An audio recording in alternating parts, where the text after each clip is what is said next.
우리 좌우에 계신 분들 인사하겠습니다. 예수님께서 부활하셨습니다. 뒤에 계신 분들, 앞에 계신 분들, 예수님께서 다시 사셨습니다. 하나님께서 오늘 우리에게 부활주의를 허락하시니 감사합니다. 2000여 년 전 오늘 예수님께서 다시 사셨고 우리가 또 그 기쁨으로 부활 예배를 드립니다. 사망 권세를 이기신 예수 부활의 능력, 그 중에 이번 주는 의심에서 확신으로, 다음 주에는 절망에서 소망으로 라는 제목으로 말씀을 이어갑니다. 우리 같이 한번 제목 읽읍시다. 시작. 사망 권세를 이기신 예수 부활의 능력, 의심에서 확신으로. 예. 한두 달 예배를 준비하고 또 고난주간 특세와 부흥회를 준비하면서 주님께 어떤 은혜의 결심들로 말씀을 전할까요? 여쭙을 때 월요일부터 금요일까지는 잘 믿는 분들을 위한 말씀을 준비했다면 주일은 잘 믿는 분들을 위해서도, 혹은 예배 나오지만 여러 가지로 의문이 많고 의심이 많고 질문도 많은 그런 구도자들을 향해서도 말씀을 준비해라 하셨어요. 그래서 기쁜 마음으로 이번 주에 또 도마에 관한 말씀을 묵상하면서 은혜를 먼저 입게 되었습니다. 예수 그리스도께서 사망 권세를 이기시고 다시 사셨습니다. 여러분 믿으시면 아멘.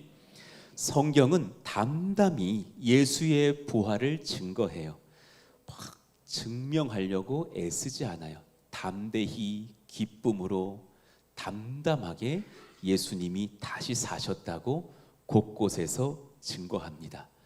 증명하려고 애쓰지 않습니다. 사실이고 진리이기 때문입니다.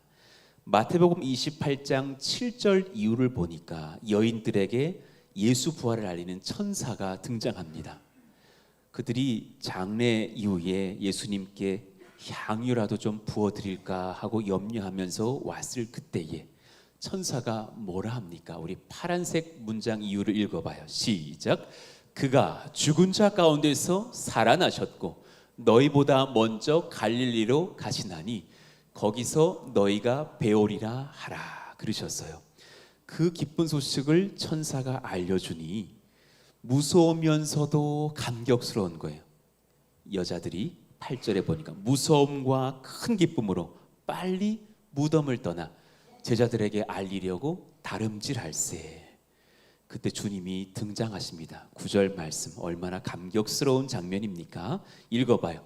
예수께서 그들을 만나 이르시되 평안하냐 하시거늘 여자들이 나아가 그 발을 붙잡고 경배하니.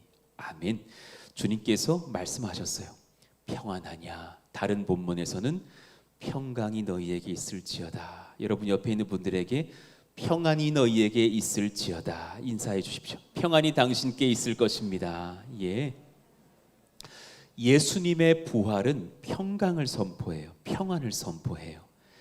모든 절망과 염려와 의심과 두려움을 종식시키시는 평강의 선포셨어요. 여자들이 나아가 그 발을 붙잡고 경배하니 예수께서 말씀하십니다. 무서워하지 말라.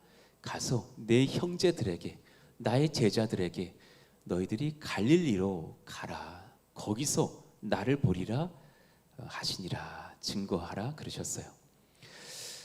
많은 제자들이 십자가에 죽임 당하시는 예수님을 보았을 때 그들은 굉장히 절망스러웠을 거예요. 지난 3년간 쫓았던 주님이 돌아가셨으니 나는 헛것을 쫓았던 것인가? 우리 주님이 보여주셨던 그 말씀들은 거짓이란 말인가? 어떤 누구도 주님이 너무나 여러 번 예루살렘을 향해 가시는 길 중에서 부활을 언급하셨는데 믿는 백성들 제자들은 없었어요. 그저 주님이 사시기를 바랬고 정치적인 구속이 임하기를 바랬겠죠. 그 모든 희망과 기대가 무너진 절망의 순간들을 제자들이 맞이합니다. 그 장면들을 고린도전서 15장은 바울이 이렇게 적용시키면서 말씀하고 있는 거예요. 55절 사망아 너의 승리가 어디 있느냐? 사망아, 내가 쏘는 것이 어디 있느냐? 사망이 쏘는 것은 죄요, 죄의 권능은 율법이라. 사망이라는 것은 죄가 쏴서 맞춘 사람에게 다가가는 형벌인 거예요. 모든 예수님을 의심하고 믿지 못하고 육적인 이성적인 생각을 하면서 내가 잘 되기를 바랐던 그런 사람들에게 사망의 화살, 죄의 화살이 꽂히죠. 나를 위해 살았고 주님을 믿지 못했고 성령을 따라 살기보다는 육의 비전들, 욕구를 따라 살았던 우리들의 모습이죠. 죄의 권능은 율법이라. 율법이 죄를 죄라고 직시해 주거든요. 우리가 죄를 율법을 통해서 깨닫죠. 피할 자가 없죠. 그러니 절망하는 거예요. 제자들도, 이제 제가 설교할 제자 중 하나 도마도 사망이 쏘는 죄의 형벌, 의심과 절망, 화살에 찔려서 허덕이고 있었을 거예요. 그러나 이제 우리가 곧 말씀으로 받겠지만 예수 그리스도의 부활이 사망의 권세, 절망의 권세를 무너뜨렸습니다. 고린도전서 15장 19절의 말씀, 20절의 말씀 같이 한번 나눠서 읽어봐요. 제가 19절, 여러분 20절. 만일 그리스도 안에서 우리가 바라는 것이 다만 이 세상의 삶뿐이면, 우리가 이 땅에서만 잘 살려고 한다면 모든 사람 가운데 우리가 더욱 불쌍한 자이리라. 예수 믿는 사람들은 제일 불쌍한 사람 중에 불쌍한 사람이다. 그러나 아니다. 20절 선포합시다. 시작. 그러나 이제 그리스도께서 죽은 자 가운데서 다시 살아나사 잠자는 자들의 첫 열매가 되셨도다. 할렐루야. 여러분, 예수님께서 우리를 사망 권세에서 일으켜내셨고 잠자는 자들 중에 부활의 첫 열매가 되셨어요. 그를 믿는 자들은 우리 또한 부활, 구원의 능력을 입는 줄로 알아요. 여러분, 부활의 예수님을 믿으면 크게 세 가지 복이 있어요. 첫 번째, 영생의 복. 시작. 영생의 복. 잠깐 사망은 경험하겠지만 우리 영은 죽지 않아요. 여전히 살아서 하나님 나라에 도래하고 하나님의 사랑을 입을 거예요. 두 번째, 성령의 내주하시는 복. 성령의 복. 시작. 성령의 복. 예수를 믿는 자들은 성령이 임하실 때부터 예수님을 알게 되거든요. 그리고 그 뒤부터 성령은 떠나지 않으세요. 성령의 지도를 받을 수 있는 사람, 예수 믿는 사람만의 특권인 줄로 믿습니다. 마지막 세 번째, 이 땅에서 망하지 않아요. 승리의 복. 시작. 승리의 복. 우리는 영생, 성령, 승리의 복을 받아요. 57절 말씀 선포해 봅시다. 우리 주. 시작. 우리 주 예수 그리스도로 말미암아 우리에게 승리를 주시는 하나님께 감사하노니 예수 부활의 권세가 우리를 승리케 하시는 줄로 믿습니다. 아멘. 고백합시다. 나는 승리를 약속받았습니다. 조금 더 크게, 조금 오늘 점잖으신 것 같아요. 교회는 승리를 명받았습니다. 시작. 우리 가정은 승리합니다. 성도는 영생합니다. 성령으로 충만합니다. 이 은혜를 받아 누리시기를 예수 이름으로 축원합니다. 그러나 알지만 우리 가운데 의심이 있는 거예요. 도마가 그랬죠. 오늘 이 말씀이 저에게도 참 은혜가 됐어요. 우리 마음속에 도마가 있습니다. 의심하는 마음. 자, 우리 아래의 문장 한번 읽어봐요. 시작. 의심 많은 우리. 그러나 의심도 하나님께 붙들리면 진리를 찾는 통로가 됩니다. 저희 교회가 아직 그래봐야 6년 차밖에 안 됐고 또 젊은 성도들도 많으시다 보니 또 저희 교회가 남성들의 비중이 높은 교회예요. 어느 교회보다 남자분들이 많이 찾아오고 그러다가 회심하고 변화되기도 하는 역사들이 참 많은 교회예요. 그래서 지금도 기억합니다. 한 10명 이상의 분들이 저에게 꼭 저 말씀을 하셨었던 우리 신랑분들, 남편들, 남자분들, 뭐 여성들도 계셨고요, 있으셨어요. 목사님, 아내 따라서 여기 와 앉아는 있는데 믿어지지가 않습니다. 목사님 설교는 참 재밌는데 믿어지지가 않는데 또 약간 속상하더라고. 재밌고 은혜가 되면 믿어야지 왜 믿어지진 않았을까. 그러면서도 기다리십시오. 그날이 옵니다. 그날이 옵니다. 어느 날 저에게 찾아오셔서 오늘 제가 주님을 만났습니다. 영접했습니다. 이런 은혜들이 있는 거죠. 여러분, 주님은 의심하지 않는 믿음을 기뻐하시는 건 사실이에요. 한번 고백합시다. 의심하지 않을 때 기뻐하십니다. 마태복음 21장 21절, 여러분 잘 기억하셔야 돼요. 우리는 순전한 믿음을 구해야 돼요. 만일 너희가 믿음이 있고 의심하지 아니하면 이 무화과 나무에게 된 이 일뿐만이 아니라 갑자기 열매 없던 무화과 나무 잎이 말라버렸거든요. 이 산에서 들려 바다에, 이 산더러 들려 바다에 던져져라 할지라도 그럴지라도 될 것이라 그러셨어요. 이 말은 믿음만 세면 복권 1등 당첨되라 얍 이게 아니에요. 그게 아니에요. 그것이 아니라 하나님 뜻 가운데 내가 거룩히 믿음 가운데 합력할 수만 있다면 주님 명하시는 불가능한 일에 내가 순종하여 믿음으로 간구하고 나아가면 그 역사가 이루어질 거라 하셨어요. 할렐루야. 저는 그때 우리 교회도 저도 물질은 많이 부족했고 허덕이던 개척 첫 몇 개월 상황이었지만 정말 믿음으로 말씀을 받을 수 있었고 주님께서 개척 이후 긴급하지만 내가 너에게 허락할 것이니 너희 교회에게 명할 것이니 땅을 준비하고 건축할 준비를 하라 그러셨어요. 그 말도 안 될 것 같은 이성적으로는 불가능한 일에 믿음으로는 끄덕끄덕 하면서 답이 보이는 거예요. 반드시 하게 하실 거라는 그 결과가 느껴지고 확신에 차는 거예요. 성도들의 반응도 그러했어요.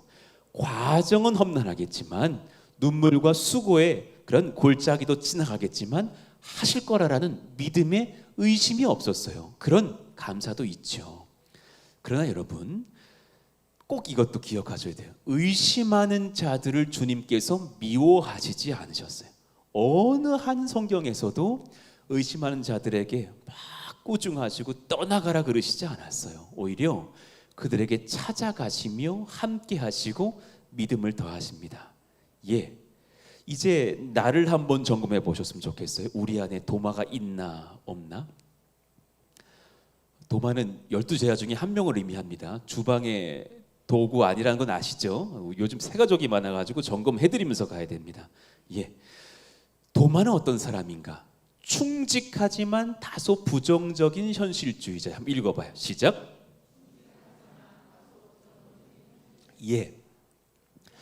아주 막 그냥 비협조적인 사람은 아니에요. 그래도 3년간 주님을 열심히 따랐어요. 그런데 다소 부정적인 말을 하는 현실주의자예요.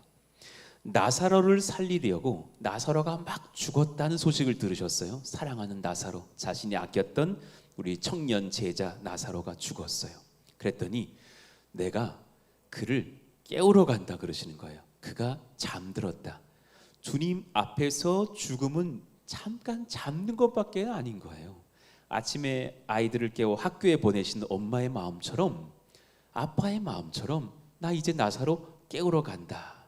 그때 도마는 믿어지지는 않았고 여러 생각을 빨리 돌리면서 주님을 쫓는다는 말을 하지만 좀 다소 낯설은 말을 해요. 요한복음 11장 16절 읽어봐요. 시작. 디두모라고도 하는 도마가 다른 제자들에게 말하되 우리도 주와 함께 죽으러 가자 하니라. 조금 낯설죠. 뜬금없죠. 디두모는 쌍둥이에요. 아마 형제가 일란성, 이란성 쌍둥이가 있었겠죠. 그 중에 한 사람이 도마였겠죠. 다른 제자들에게 함께 가자고는 하는데 이왕이면 좀 예쁘게 말하지. 주와 함께 죽으러 가자. 뭘 의미할까요? 여러 가지 해석이 가능하지만 일단 나사로가 죽었고 그가 살아날 거라는 믿음 없는 상태. 또 한 가지는 일전에 예수님이 그 지역에서 돌 맞으실 뻔했던 장소거든요. 그러니까 그 지역으로 가면 우리도 위협을 당할 수 있다는 생각을 했던 것 같아요. 그러니 뭐 예수님이 자꾸 이제 나도 곧 죽을 거라고 말씀도 하셨겠고, 그러니까 여러 가지 생각을 하면서 충성은 다하지만 주와 함께 죽으러 가자, 뭔가 신앙의 결기이기보다는 좀 부정적인 생각을 하는 현실주의자 같아요. 그런가 하면 두 번째, 진리의 길을 이성적으로 찾고 싶어하는 정직한 구도자. 읽어봐요. 시작. 진리의 길을 이성적으로 찾고 싶어하는 정직한 구도자. 우리 교회에 이런 분들이 꽤 있습니다. 제가 이런 분들에게 이렇게 별명을 지어드려요. 납득이라고. 납득이 되면 하겠다는 거예요. 목사님, 납득을 시켜달라는 거예요. 자꾸 지금 그럴 때입니까? 납득을 시켜달라는 거예요. 목사님, 지금 군선교 할 때입니까?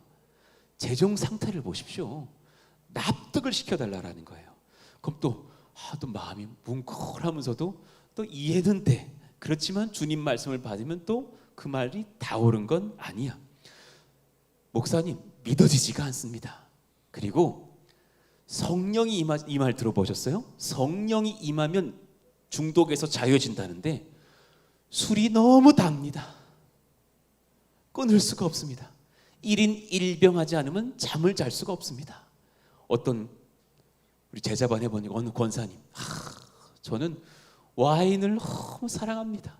또 옆에 또 보니 나도 모르게 뱉었어. 저는 위스키요. 뭐 그래 버렸어. 나도 모르게 뱉었어. 그러면서 제자반에 막 나눔이 막 이어지는 거예요.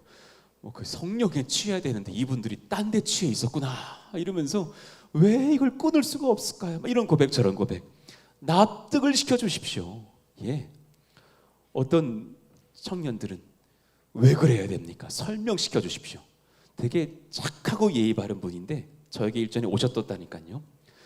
수요 예배는 왜 드려야 되는 겁니까? 납득을 시켜주십시오. 난 한 번도 그런 질문을 받아본 적이 없어. 한국교회 역사 이후에 그런 질문은 난 처음 들어봐. 푸동에서 들어봤어요. 수요 예배의 한국교회의 역사를 알려주시고 왜 드려야 하는지 이유를 알려주십시오. 당황스럽더라고요. 일단은 나와보라 그러고 저도 설명을 해보겠다 하지만 그분이 그 질문하고 나서 3년 좀 지난 뒤에 고백을 하시더라고요. 왜 드려야 되는지 본인이 알게 됐대. 왜입니까? 그랬더니 주일 예배만으론 신앙의 뜨거움을 죄에 유혹해서 지킬 수 없어서 수요일날 한국교회가 모인 것 같습니다. 제가 좀 참여해보니까 그렇습니다. 속으로 내가 그걸 이제 알았어? 진작에 알아야지. 사실은 이성적인 그런 납득이들이 많은 걸 봐요. 우리는 이 말씀을 잘 알아요. 요한복음 14장 6절 말씀 읽어봐요. 시작.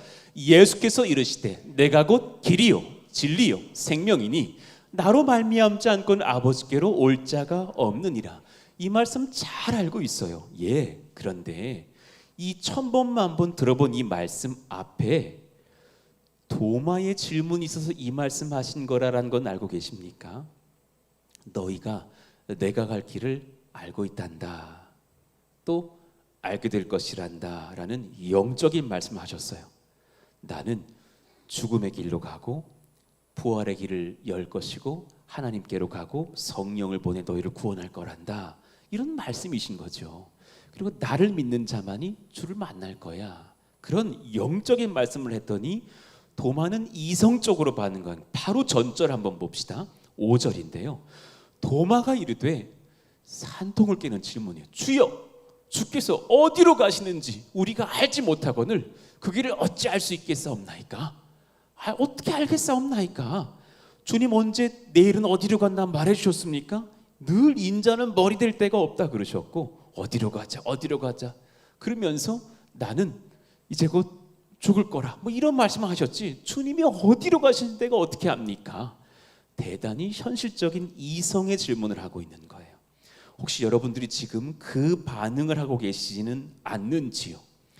믿음은, 도마는 이렇게 생각한 거예요. 이런 분들 계실 거예요. 도마 같은 생각을 하는 분들. 믿음은 감정이 아니라 저 사람 지금 손 들고 찬양하네, 너 눈물 흘리네, 너무 감정적인 필러네. 아니야. 믿음은 확신과 이해 위에 서야 해 라는 태도예요. 여러분, 확신과 이해 위에 서야 되는 것은 반은 맞고 반은 틀려요. 무슨 말이냐? 사람의 이성으로는 확신이 안 된다니까요. 사람의 자신의 싱킹만으로는 주님의 길을, 복음의 길이 이해가 안 된다니까요. 그런데 성령이 임하시고 말씀의 역사 가운데 서서 주께 붙들리면 그때부터 복음은 확신과 이해가 되는 줄로 믿습니다. 예, 절반은 맞고 절반은 틀렸죠. 그러니 정리해 보면 세 번째 특징이 있어요. 이성적인 회의를 하였지만 영적인 진리의 길을 몰랐던 사람이 도마예요. 한국인들 중에 이런 분들이 많아요. 특히 회장님들, 서울대 과학 쪽 나오신 분들, 막 이런 분들, 뭐 법조인 분들, CEO들, 은행에서 일하시는 분들, 교사분들 많아요. 생각은 많아요. 그런데 영적인 진리의 길을 몰라요. 데카르트 같은 사람이죠. 여러분, 데카르트의 방법서술이라는 책을 한번 나중에 읽어보세요. 일단 불면증이 치료될 수 있어요. 그런데 되게 독특한 사람이에요. 그의 책을 보면 늘 의심해요. 난 그분 책을 읽다가 대학 때 철학을 참 좋아했는데 그분 책을 읽다 이 사람 진짜 환자다 생각했어요. 내 옆에 내 아내가 있다. 내 아내는 예쁘다가 아니라 내 아내는 진짜일까? 라고 책에 써놨어요. 많이 힘들었나? 가짜길 바랬나? 왜 그런지 모르겠지만 내 아내를 어떤 사람이 만져보라 한다. 진짜지 않느냐고 만져보라 한다. 이 촉감은 진짜일까? 의심을 너무 많이 했던 사람이에요. 유리병에 젓가락을 집어넣어보라. 들어가는 순간부터 구부러져 보인다. 빼면 곧다. 집어넣으면 구부러진다. 이 굴절의 효과가 정말 굴절의 시각적 차이일까? 빼봐서 만져봤더니 곧던데 그 곧다라는 것이 나의 착각적인 촉감은 아닐까? 그러면서 모든 것을 의심하다가 한 가지는 알겠다라는 거예요. 나는 생각한다. 고로 나는 존재한다. 우리는 그 철학 수업에서 예전에 그 대학을 수업 듣다가 이런 사람 만나면 피곤하겠다라는 생각을 했던 기억이 나요. 그는 추위를 되게 싫어했어요. 그래가지고 막 난로 피워놓고 책을 쓰고 이 난로불을 봐라. 이 불은 진짜일까? 이건 정말 따뜻한 것일까? 이러다가 마차를 타고 겨울에 강연하러 가다가 마차에서 추워가지고 심장마비로 객사합니다. 그렇게 죽게 돼요. 그랬던 사람이 데카르트예요. 여러분, 우리 가운데 그런 기질이 있는 것은 아닌가 생각해봐요. 그것은 믿음의 길은 아니라라는 거예요. 도마는 의심했어요. 그리고 자신이 없는 자리에서 예수님의 제자들이 주님을 만났다 그러니까 힘술을 나고 더 믿어지지가 않는 거예요. 25절에 보니 이렇게 말합니다. 도마가 이르되 내가 예수님이죠. 그의 손에 못자국을 눈으로 보며 내 손가락을 그 못자국에 넣으며 손이 뚫려 계실 테니까 넣어보며 내 손을 그분이 창 찔리신 옆구리에 넣어보지 않고는 믿지 아니하겠노라. 왜 그러냐면 주님께서 자신임을 보이시려고 손 뚫린 것도 옆구리도 이렇게 살짝 옷을 여셨게 보여주셨거든요. 그 제자들이 막 얘기하니까 못 봤던 이성적 납득이 안 되는 도마가 화가 나서 저렇게 막 선포하고 있었던 거예요.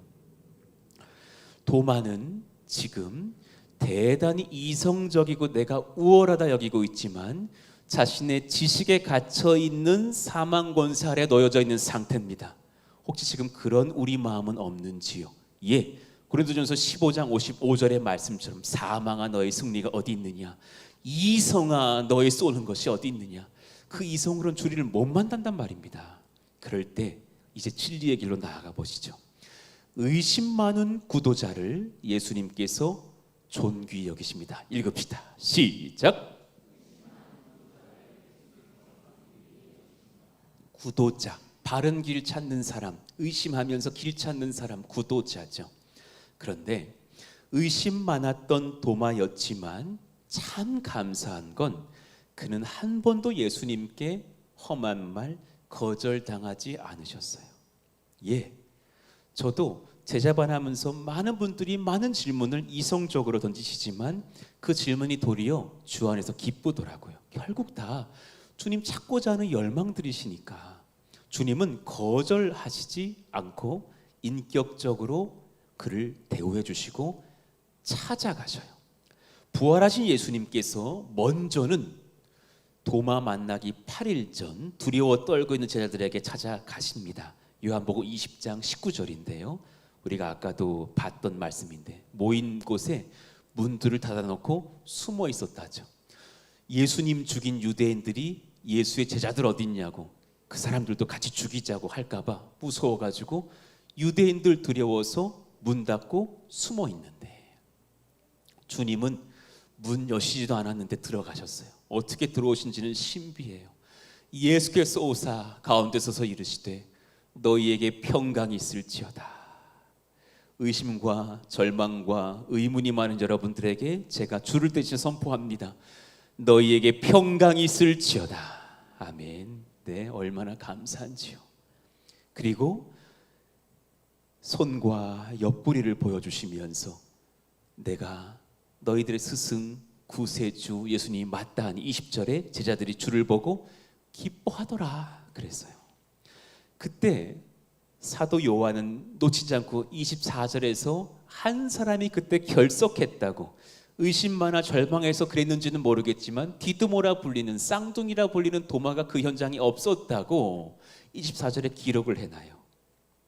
그런데 몇 날 며칠 이 말씀을 묵상하는데 성령이 그것이 과연 사도 요한만의 시선이겠느냐, 그 시선은 예수님의 시선이란다, 저에게 마음을 주시더라고요. 예수님이 싹 보시니까 사랑하는 나의 의심 많은 이 이성주의자 도마가 안 보인 거예요.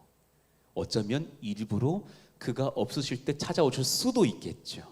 주님은 의도적이실 수 있죠. 그리고 다시 8일 뒤에, 아마도 그 8일 뒤라는 것이 사도행전에 많이 등장하는 표현인데, 안식일 다음 날인 또 부활 예수님을 기념하는 주일일 거라고도 예측을 하곤 합니다.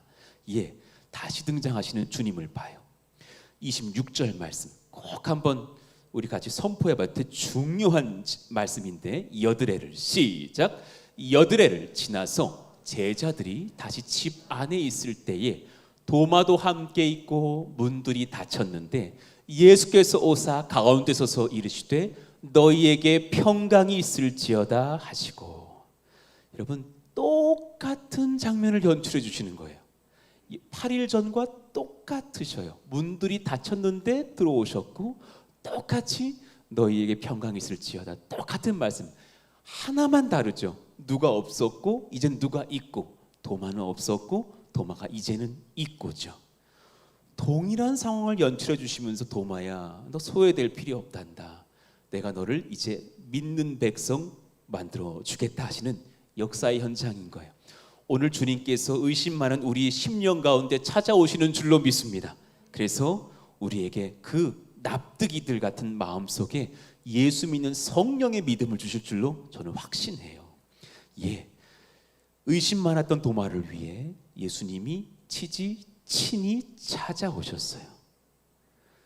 도마는 의심의 말로 자신을 드러냈지만 예수님은 도마를 책망하시지 않고 찾아와 그의 의문과 의심에 친히 응답하시는 분이셔요. 이 사실은 우리 믿음이 약하거나 잘 믿는 분도 있지만 자꾸 의심하는 분도 있거든요. 혹은 질문과 의심이 많거나 기질상 굉장히 싱킹이 강한 사람이거나, 어쩌면 과거에 푸동에 그런 분들이 여럿 오셨어요. 공동체에 상처를 받았다 느껴져서 사실은 주님을 인격적으로 만나지 못한 것도 있지만 주님께 나아가지 못하고 움츠려 있는 많은 성도들에게, 이웃들에게, 우리들에게 예수님을 만날 수 있는 위로의 근거가 됩니다. 예수님의 임재와 그분의 말씀이 도마의 의심을 꺾었습니다. 선포합시다. 시작. 예수님의 임재와 말씀이 도마의 의심을 꺾었습니다. 여러분, 도마의 싱킹이 납득되어져서 믿음이 생긴 게 아니라 잘 분별하셔야 돼요. 믿음은 그렇게 생기는 것이 아니에요. 믿음은 변증한다고 생기는 것이 아니란 말이에요. 하나님의 아들 예수님이 친히 찾아오신 임재와 그분의 말씀 속에 그가 의심을 내려놓게 돼요. 27절 말씀 그대로 8일 전에 막 원망하면서 의심하면서 화내면서 말했던 그 말씀 그대로 응수해 주세요. 도마에게 이르시되 주님은 참 우리 말에 경청하고 계신 분이세요. 여러분, 안 믿어져. 여보, 난 안 믿어진단 말이야. 그걸 주님이 듣고 이제 말씀하러 오시는 거예요. 내 손가락을 이리 내밀어 내 손을 보고 내 손을 내밀어 내 옆구리에 넣어보라. 그리하여 믿음 없는 자가 되지 말고 믿는 자가 되라. 그러셨어요. 거절하지 않고 그대로 응수해 주시는 주님의 친절함을 봐요. 그런데요, 성경 어디를 봐도 정말 넣어봤다는 기록이 없어요. 손가락을 막 옆구리에 넣어보고 진짜 신해, 납득이 되네, 이런 장면이 없어요. 도마는 실제로 주님을 만져보지 않았습니다. 의심 많았던 그 도마였지만 그는 눈으로 지금 주님을 보기도 하고 성령 안에서 주님의 임재를 느껴요. 그리고 그분의 음성, 그분의 말씀을 들으면서 진실한 회심 고백을 합니다. 28절 말씀 같이 한번 읽어봐요. 시작. 도마가 대답하여 이르되 나의 주님이시요 나의 하나님이시니이다. 왜 이것이 가능했는지를 이제 성경으로, 이성으로가 아니라 성경으로 증거하려고 합니다. 자, 작은 소돼지 3번 한번 읽어봐요. 예수님께서 시작. 예수님께서 도마에게 나타나신 사건은 바른 믿음의 길을 알려주시기 위한 의도적인 사역이셨습니다. 되게 특징이 있어요. 깊이 묵상해봐요. 잠깐 깊은 지혜를 주실 줄로 믿어요. 도마는 눈으로 봐야만 한 사람이었어요. 자기만 눈으로 못 봤어요. 못 믿는다, 난 그랬어요. 그런데 주님이 직접 눈앞에 나타났지만 이제는 성경은 사실 은밀히 말하고 있거든요.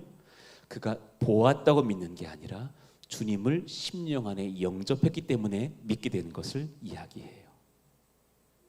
반대로 그럼 눈으로 보는 게 중요하지 않나요? 예.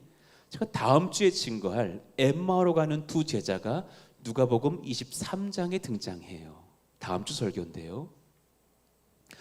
엠마오로 가던 두 제자는 주님을 만나서 함께 걸어가요. 근데 영이 닫히니까 못 알아봐요.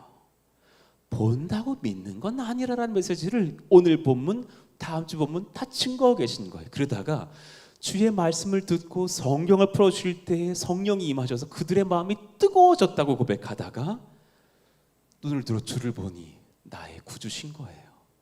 주님을 믿게 되어야 주님을 바로 볼 수 있어요. 할렐루야.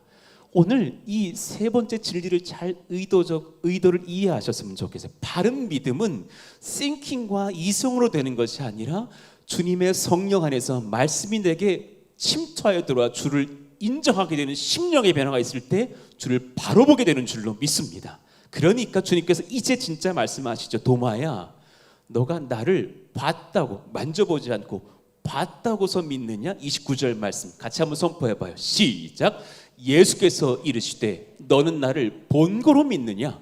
보지 못하고 믿는 자들은 복되도다 하시니라. 굉장히 중요한 말씀, 우리를 위한 말씀, 이후에 사도행전에 일어날 성령의 역사의 수많은 교인들을 향한 말씀, 현대교회를 향한 말씀, 푸동 성도들과 우리가 전도할 이웃들을 향한 말씀.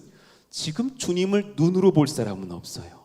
그러나 성령 안에서 주를 볼 수 있다라는 진리를 말씀하고 있는 거예요. 아마 도마와 그 제자들이 주님을 직접 눈으로 본 마지막 세대이고 우리는 보지 못했어요. 그러나 여러분, 지금 여러분 눈 위에 눈썹이 있어요, 없어요? 없나요? 화장으로 그러셨나요? 고민하시는 것 같은데, 예, 새벽에 보니까 가끔 좀 다르신 분들도 있더라고요. 예. 분명히 주일엔 눈썹이 있었는데 새벽에는 없어. 그런 분들도 있어. 그렇지만 우리 지금 여기 눈썹이 있어요. 지금 내 눈에는 안 보여요. 그런데 이제 우리 화장실 가서 거울 보면 눈썹이 보여요. 성령이 임하시고 말씀이 내 심령을 점령하시면 내가 예수를 직접 본 적 없지만 성령 안에서 예수를 볼 수 있습니다. 믿으시면 아멘. 그 능력을 얻으시기를 원해요. 예, 풀어가죠. 예수 부활 신앙은 두 길이 있어요. 성령과 말씀을 통해서 믿을 수 있습니다. 읽어봐요. 시작. 예수 부활 신앙은 성령과 말씀을 통해서 믿을 수 있습니다. 한 번 다시요. 시작. 예수 부활 신앙은 성령과 말씀을 통해서 믿을 수 있습니다. 이 진리를 깨달으시기를 원해요. 어떤 젊은 형제가 결혼을 하고서 임신을 자꾸 거절하는 거예요. 아내는 원해. 목사님, 제가 아빠 될 준비가 되면 진행하겠습니다. 지금 몇 년째 낳지를 않고 있어. 제가 그래서 그건 제가 얘기를 들어보세요. 제가 애를 셋을 낳았는데 지금도 아빠의 자격은 없어요. 당신이 납득되면 날 수 있고 그럴 수 있는 게 아니에요. 신앙의 길은 그런 길이 아니에요. 주님 원하시고 주님 뜻하신다면 주실 거고 낳으세요. 그리고 주님께 엎드려지면 성령이 기르시고 기를 수 있는 능력도 여러분들에게 주실 줄로 믿습니다. 할렐루야. 어떤 청년이 연애를 하는데 결혼을 거부해요. 왜냐니까 준비가 안 됐대. 얼마나 준비해야 되냐 그랬더니 자기가 3억 이상은 모아야 될 것 같대. 기특은 하지만 얘기해 줬어요. 앞으로 한 10년간 결혼은 어려울 것 같다고 내가 얘기해 줬어요. 그러면서 내가 드리는 말씀 뭐냐면 맡겨드리고 하나님 앞에 결혼을 소망해 보라고. 주님이 역사하시면 결혼 후에 3억이 아니라 30억도 모으게 하신다고. 하나님께 맡겨드리는 영의 결정 순종할 수 있기를 예수 이름으로 축원합니다. 우리 교회는 지금 그것이 필요한 교회인 거죠. 내가 납득시켜 주시면 봉사할게요. 납득시켜 주시면 11조 드릴게요. 가 아니라 성령께 지도를 받는 역사가 있어야 되겠죠. 보지 못하고 믿는 자들은 복되도다. 이 귀한 말씀이요. 어떻게 부활하신 예수 그리스도를 나의 구주 나의 하나님으로 믿을 수 있는가? 성경은 명확하게 말씀하세요. 예, 답은 한 가지입니다. 성령과 말씀을 통해서 가능합니다. 읽어봐요. 시작. 답은 한 가지입니다. 성령과 말씀을 통해서 가능합니다. 성경대로 선포해드리죠. 고린도전서 2장 9절에서 10절을 보니까 이렇게 적혀 있습니다. 자, 너희들이 주를 믿는 길 알려줄게. 눈으로 보지 못한단다. 귀로 듣지 못한단다. 너희 이성으로 못한단다. 그러나 10절 읽어봐요. 시작. 하나님이 성령으로 이것을 우리에게 보이셨으니. 그래서 그러니 제자들에게 평강을 선포하신 뒤에 바로 20장 22절에 뭐라 그러셨어요? 성령 받으라고. 읽어봐요. 시작. 이 말씀을 하시고 그들을 향하여 숨을 내쉬며 이르시되 성령을 받으라. 여러분, 성령 받으시기를 축원합니다. 성령 안에 납득이 아니라 믿음이 생겨버립니다. 성령 안에서 순종할 수 있는 확신이 생깁니다. 고린도전서 12장 3절 말씀, 누가 예수님을 주로 고백하는지 읽어봐요. 시작. 성령으로 아니고서는 누구든지 예수를 주시라 할 수 없느니라. 제가 기도하고 선포하겠습니다. 성령님, 이 자리에 가득 임하여 주시기를 원합니다. 한 주간도 함께해 주셔서 감사한데 이 시간 부활절에도 함께해 주셔서 각 심령마다 임하여 주셔서 이 말씀이 나에게 아멘될 수 있는 성령의 충만의 확신을 허락하여 주옵소서. 예, 그리고 또한 말씀으로 믿게 돼요. 로마서 10장 17절 말씀 선포합시다. 믿음은 들음에서 나며 들음은 그리스도의 말씀으로 말미암았느니라. 주의 말씀을 들을 때 믿어집니다. 예수님은 요한복음 1장 1절에서 본인이 말씀이신데 육신되어 오셨다 그래요. 본인이 말씀이시고 예언되어 오셨던 그 로고스 말씀이신데 자신이 육신되어 오셨다 그래요. 동일합니다. 주의 말씀을 들으면 육신되어 오신 예수님을 만날 수 있습니다. 할렐루야. 디모데후서 3장 15절 말씀 읽읍시다. 시작. 또 어려서부터 성경을 알았나니 성경은 능히 너로 하여금 그리스도 예수 안에 있는 믿음으로 말미암아 구원에 이르게 하는 지혜가 있게 하느니라. 할렐루야. 하나님 말씀 안에서 성령으로 말미암아 예수님을 믿을 수 있는 심령 되게 하여 주옵소서. 성령 안에서 말씀의 은혜로 말미암아 아직 준비되지 않은 것 같아서 두렵지만 믿음으로 순종할 수 있게 하여 주옵소서. 그것이 은혜의 결심 아닙니까? 그렇게 하는 것 아닙니까? 정리를 하죠. 예수님을 믿고 싶지만 믿어지지 않는 사람들에게 친절하게 정리해 드릴게요. A번, 나는 눈으로 본 적이 없어서 믿을 수가 없어 라는 분들에게 성경은 이렇게 답합니다. 한번 아래 문장 읽어봐요. 예수님은, 시작. 예수님은 내가 보지 않아도 믿을 수 있도록 성령을 보내셨고 말씀으로 지금도 자신을 보여주고 계셔. 예, 아멘입니다. 두 번째 질문. 예수 믿는 믿음은 잠깐의 감정이나 착각이 아닐까? 어떤 성도님이 그러신 거예요. 목요일쯤 되면 정신을 차린대요. 내가 주일에 그 성도들의 예배에 뜨거움에 속았다. 정신 바짝 차려야겠다. 인생 호락호락한 거 아니야? 그러다가 또 주일 가면은 내가 죄인이었다. 또 목요일 수요일쯤 되면 세상에서 그냥 세상 능력으로 살아야지. 왔다 갔다 하면서 그가 했던 고백이에요. 목사님, 믿음은 잠깐의 감정이나 착각 아닐까요? 답을 드리죠. 읽읍시다. 성령은, 시작. 성령은 단순한 감정이 아니라 진리를 깨닫게 하는 인격적이신 하나님이시오. 그분이 너의 마음의 진리의 빛을 비추실 거야. 믿으십니까? 아멘. 도마 같은 사람들 C번, 난 너무 많은 의심이 있어. 난 왜 저 성도처럼 단순하게 믿지 못할까? 예, 그런 고백을 할 때가 있잖아요. 제임스 패커라는 위대한 목사님 신학자가 계신데요. 그분이 본인의 저서에서 이렇게 고백을 했어요.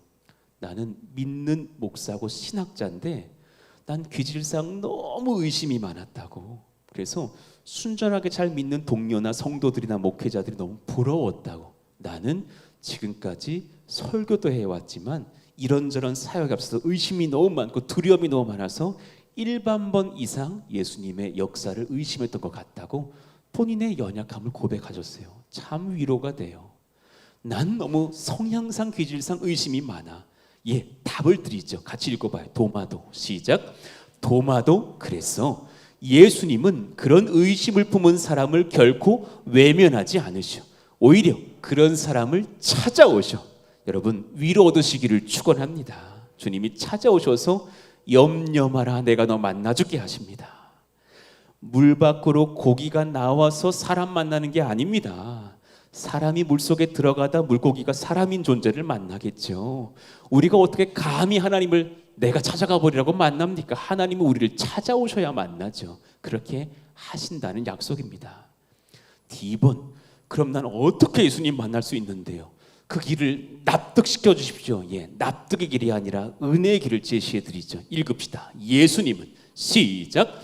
예수님은 말씀 안에서 살아 역사하고 계셔.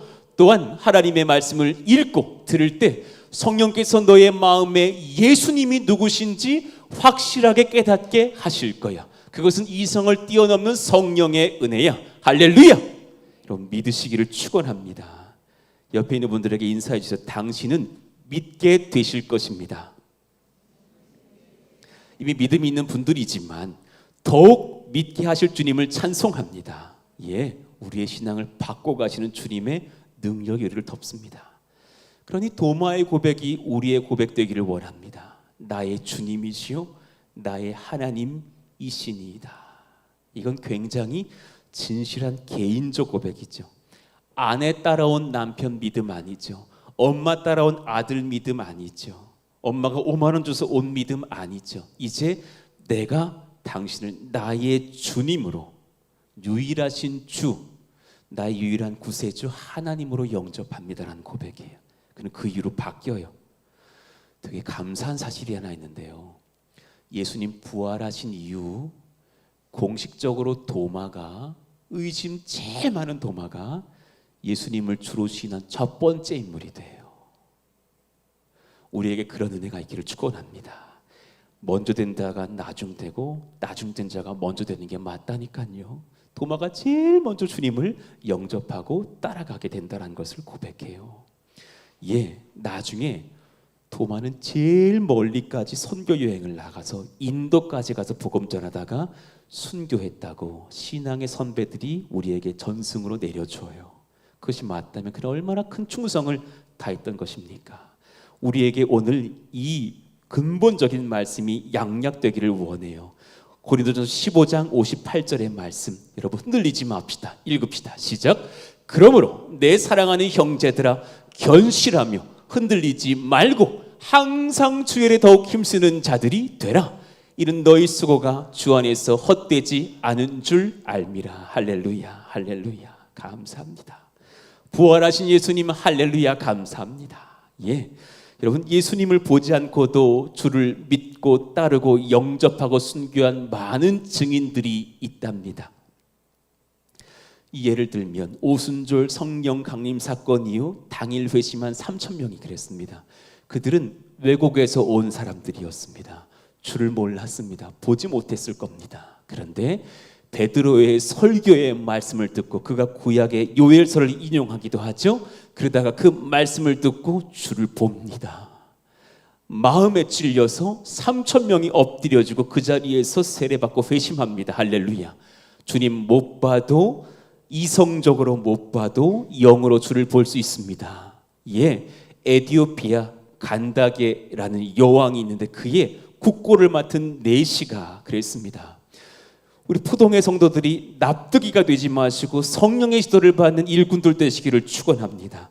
빌립에게 성령이 명하셔요. 너 전도하려 하는 지금 상황이라면 내가 너에게 전도를 시키려고 하니 광야로 가라 그래요. 여러분 광야로 가서 전도해 보셨어요?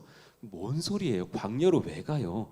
우리 납득이 안 되잖아요. 전도하려면 시장으로 가야죠. 지하철역으로 가야죠. 고속버스 터미널로 가야죠. 사람 많아야 되는데 광야로 가라. 빌립은 순종해서 쓱 광야로 들어갔더니 우연히 약대를 타고 지나가는 에디오피아 내시를 만나요.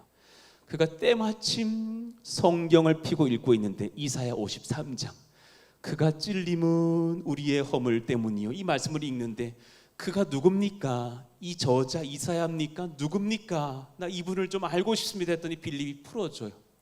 그분이 나의 주인이시고 우리의 스승이시고 유일한 구세주신 예수님이십니다. 복음 증거를 하자 그 구약 성경에서 풀어주자 그가 주님을 그 자리에서 바라보게 되죠. 넷이 그 사람이 뭐라 그럽니까? 몸을 미룰 것이 있습니까? 저 여기서 세례받기를 원합니다. 그 자리에서 주님을 영접하고 세례받고 그는 호련히 에디오피아로 가죠. 주님의 능력은 한이 없습니다. 여러분 존 웨슬리라는 사람 아실 겁니다. 귀한 목회자, 귀한 신학자였죠. 근데 그의 고백문을 보면 그의 젊은이 때 너무나 부끄러운 고백을 해놔요. 본인이 옥스퍼드에서 나 학력 좋다고 여기면서 홀리 클럽도 만들고 경건 생활도 잘했어. 기도하고 성경 읽고 금식하고 선행하는 것을 매주 실천했던 사람인데 자기 사실은 예수님을 만나본 적도 없고 믿어지지도 않았더래요. 전도자 신학교에서도 그런 사람들 계시거든요. 난 참 긍휼하게 기도하게 돼요. 예전에 보면 신도원생들 중에서도 와 믿어지지가 않는데 전도사로 와 있는 분도 있다니까요. 어떤 분은 막 담배를 피우면서 끄고 들어가는 분도 있어요. 그런 사람 중에 하나였겠죠. 그런데 1735년도 자기가 자기 명예가 있다 여기서 조지아 땅으로 가서 선교 사역을 시작하는데 하나도 열매가 없고 교회가 망해버려요. 무너져 버려요. 부끄러운 일을 경험했던 존 웨슬리. 그런데 3년 뒤 38년 5월 23일에 저 말씀처럼요 런던 알더스게이트 거리의 한 모임에 참석했는데 예수 믿는 사람들의 모임이었고 선교사들의 모임이었는데 한 무명의 성도가 일어나 마틴 루터가 쓴 로마서 서문을 낭독을 하면서 로마서 말씀을 막 읽기 시작했대요. 그때 그의 고백입니다. 그가 루터의 서문을 낭독할 때 그 로마서의 말씀이죠. 그 말씀이 내 마음이 이상하게 따뜻해졌다. Strange warmed라고 적혀놔요. 이건 그냥 감동 드라마보다 짠 이게 아니라 굉장히 이상한 따뜻함이었다. 이런 일은 경험한 적이 없었다. 지금 이것을 또 납득이들 어떤 온도였을까 이러지 말고 그건 성령이 허락하시는 따뜻함이에요. 읽어봐요. 나는 시작. 나는 나 자신이 실제로 그리스도를 믿고 있으며 그분만이 나의 죄를 씻으셨고 나를 사망과 죄에서 구원하셨다는 것을 확신하게 되었다. 할렐루야. 그 뒤부터 그가 바뀝니다. 그 뒤부터 그의 선교 사역의 열매가 생깁니다. 그때부터 그는 교회를 일으키고 감리교를 만들어 버립니다. 얼마나 큰 위대한 변화입니까? 여러분 현대에 지금 살아계신 분이신데요 52년생이신데 리 스트로벨이라는 일꾼이 있습니다. 스트로벨 사진 한번 보여봐 주십시오. 이 남자분은 시카고 트리뷴의 법률 기자였어요. 예일대 법학 석사 출신이요. 또 올돌한 사람이죠. 그리고 아주 독한 무신론자, 기독교를 너무너무 싫어했던 사람이었어요.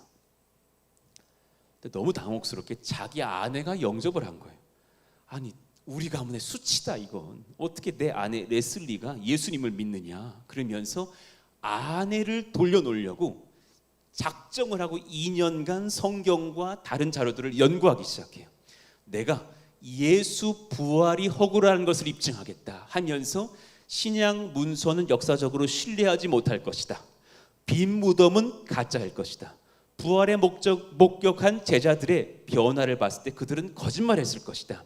심리학적으로 환상이 아닌 집단 어떤 그런 집단의 어떤 잘못된 생각이 아닐까. 비기독교적 자료들을 연구하기 시작하고 성경도 보기 시작했대. 2년간 열심히 연구했어요. 그리고 그가 내린 고백이 저 아래 적혀 있어요. 읽어봐요. 시작.